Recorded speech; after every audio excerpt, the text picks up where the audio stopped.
What up? It's your boy, the Incredible Man. Yes, I'm back at it again, and this is my discussion slash review for Vinland Saga episode 15. And by now, everyone that's a fan of this show knows that Askeladd is not a good person. He is far from a good person, and depends on how is your outlook on life. What's your definition of a good person? You know, he's just someone that's following his own ideals and goals to get to what he wants. But at the same time, man, like, I don't agree with what he does, but at the same time, like, I'm okay with him doing the stuff that he's doing. I mean, because I like him as a character. I'm in such of a conflict, man, because on one hand, I love the character himself, and then sometimes I find myself questioning what he does, but I know that it's all to justify his means and his goals, and that's okay because I mean that's who he is. We knew that going in, and after he killed Thor's, we knew who he was and what he was about. So I mean, it was just heads or tails, man. It's just whatever your preference is, that's what you're gonna pick, man. And I like Askeladd, and I don't agree with all his choices, but I like the character, that what he does. Now, this episode going in is right off the heels of last week's episode, where pretty much everyone that reviewed it, watched it, or anything felt some type of way, man. I mean, even if you liked Askeladd, last week, you was a little iffy last week, but this week was another. It didn't have that same impact, but it was along the lines, if you ask me, because we've gotten to know Ragnar and we've gotten to enjoy Ragnar, and this episode he done some things as well that made you feel like, okay, well, I can see Ragnar, like coming through this and making it through. So, man, let's get right into it. This week's episode, we started off and we started seeing. They showed us Thorkel and him dealing with the aspect of he might not be able to fight anymore because it's wintertime and nothing's really going on. He can't find Askeladd in Prince Canute or Thorfinn or anything, so he's kind of going through war withdrawal. So then they go to their little inn or whatever, and they start eating and discussing everything. And his second in command tells him that the king of Wessex is thinking about taking over England and everything, and they're gonna like kind of give in to Denmark. So it's a lot of conflict going on behind the scenes, but like we're not really like political conflict. Sorry about the train. Political conflict, but like we're only getting bits and pieces of it. We're not getting the full thing. Then we also have the moment where it actually started this episode off, but like it didn't really feel, it felt out of place until the ending, and we understood everything in the ending, and then I kind of understood where this was coming from, and that's where we saw how this episode actually really started, was with Canute's father. Canute's father, and we see him talking to the dude that set up Thor's, and they're talking, and he's telling him, and his father assumed that Prince Canute was dead, and the dude was telling him, no, that's not the case. He could just be missing because like their whole army was taken out and Ragnar went to save him, but now we don't know where he is, and we haven't found the body, so he could just be missing. But at that moment, I was thinking that the Canute's father was actually worried about him. But after seeing the ending of this episode, I know that that's not the case. He wants to kill his own son. This anime, man. Every time you get somewhere you think you like a character, oh boy. Oh, okay. So then we jump back and we're dealing with Askeladd and everyone, and they're still in this village because they killed the people and they've taken over this village, and that's where they're hiding out at. And they've been hiding out there for 10 days. Now, we have the priests, Canute and Ragnar, praying for the villagers and praying for themselves and even praying for Askeladd and them. And we have ears hearing what they're saying, and it's like, oh God, shut up, ew, stop. But that's what I love about Vinland Saga as well. They show the compassion from the Christianity side, which we have a very few characters that's Christianity in Askeladd's group. It's only the prince, Canute, and the priest. So seeing that side where they were praying for Asklad's group, they were praying for the families that got slaughtered, and they were praying for themselves for not being able to stop them or anything. And I love that part about this episode. And then we also have the father questioning his faith a little bit, because he wasn't able to save those people or stop Asklad, and he was questioning, why, Father, why did you make us in your image and then not allow us to have any power to stop these bad people from doing things? So that's totally understandable. And in a situation like that, I think anyone would question their faith. Then we have Canute out of nowhere jump up and say, no, that's not the case. Every father loves their child. And I was wondering, like, well, I knew that he was meaning that solely in the religious aspect at that point, but now I understand that he also meant that in in his real life, because now we know that his father wants to kill him, which is crazy, man.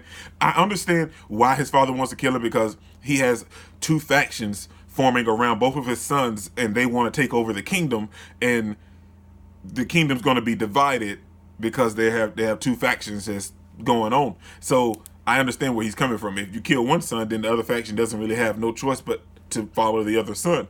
But that's the thing. They're your sons, and you're willing to kill one. And I know why he's willing to kill Canute, because I'm going to talk about that later in this video. But the reason he wants to kill Canute is so horrible, man. At least I think that's the reason, one of the reasons why he wants to kill him.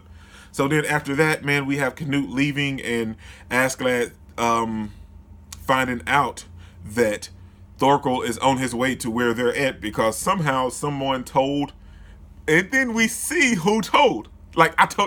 Everyone knew it, and everyone called it that the girl was going to survive, and she went there and told that, and she thought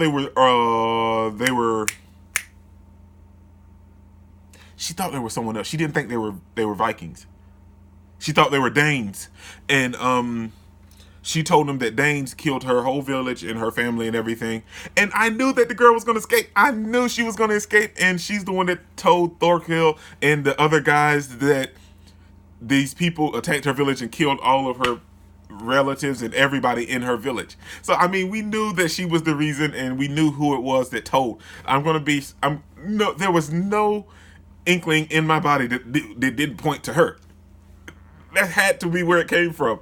So then we have Asklad trying to prepare to leave before Thorkel gets there.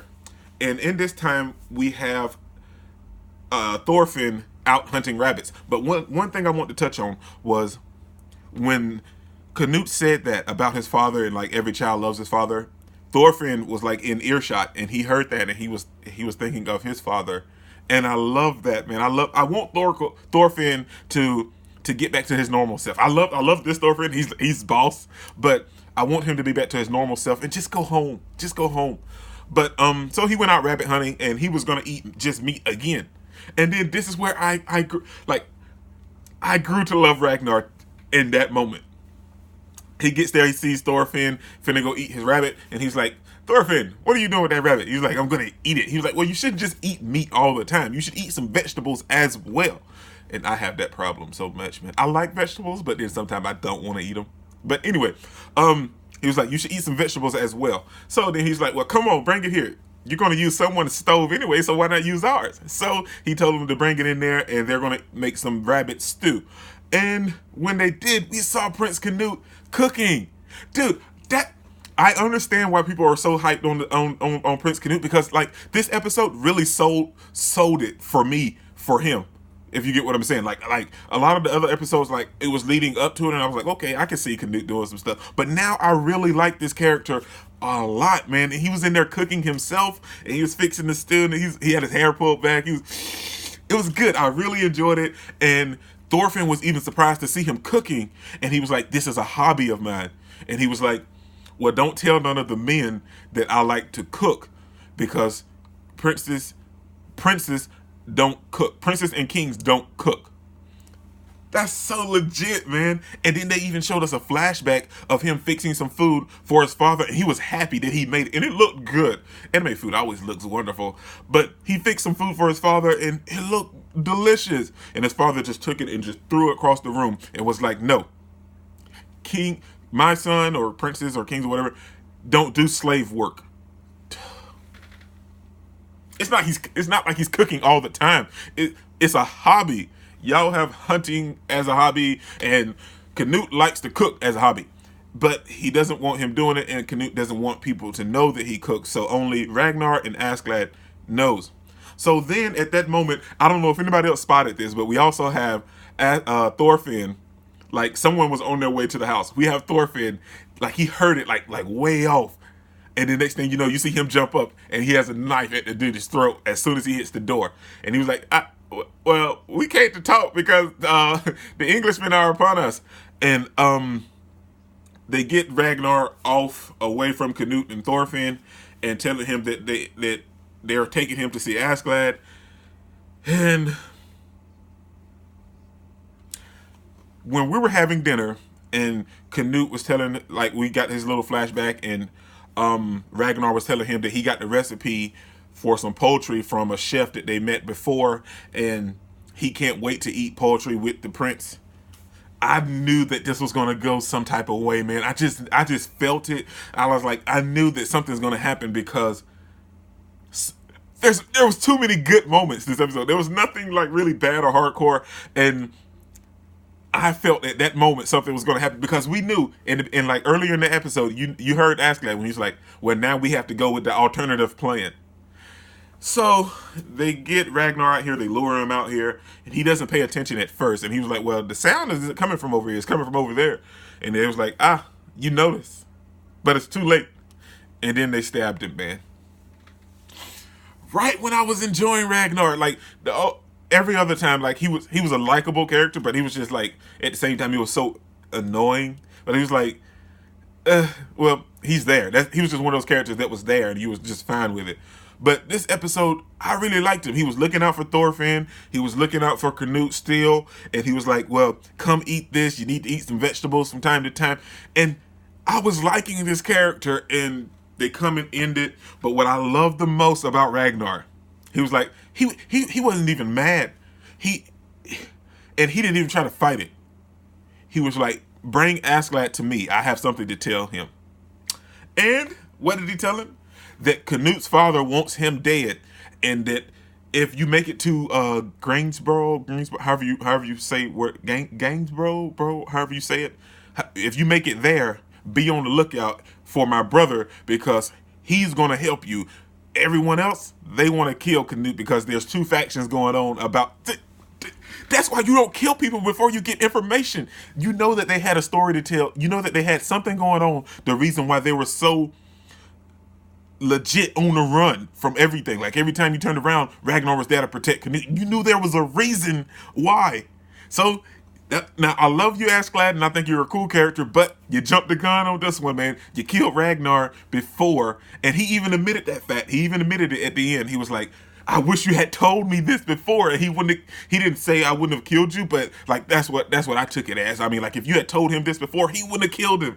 But you jumped the gun, Askeladd. You jumped the gun. You too soon. Too soon. But, oh man, that's all that happened this episode, and I absolutely loved it. But I felt sad because now Canute,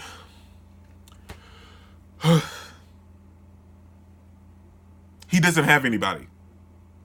Askeladd claims he's going to be there for, but Askeladd, let's be real. You can't give Canute what Ragnar gave him. Dude, you cannot give him what Ragnar gave him. And now you may, oh boy. I feel like they're going to push Canute over the edge.